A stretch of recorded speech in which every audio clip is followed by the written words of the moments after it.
Be careful and quick. Thank you. I want to thank the distinguished senator from Washington yielding time.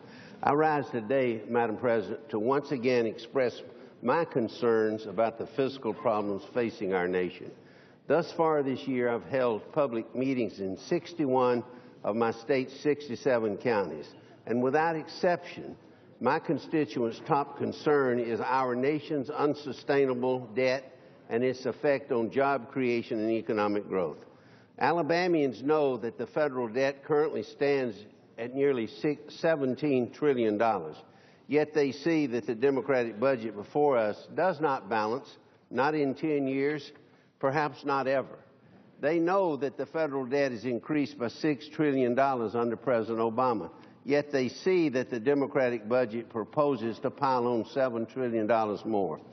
My constituents know that excessive taxes are choking job creation in this country, yet they see the Democratic budget calls for $1.5 trillion of new job-killing taxes.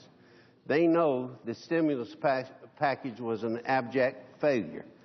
My constituents understand, Madam President, that the more we borrow, the more we must pay back in interest.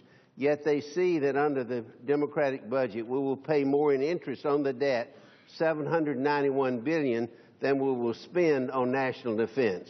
And they know that fiscal reform without entitlement reform is meaningless.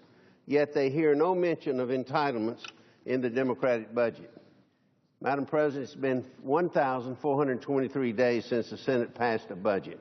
My constituents waited that long for this.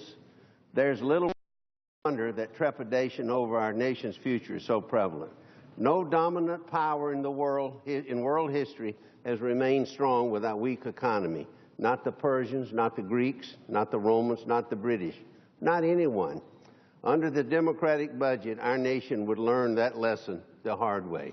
Thank you, Madam President.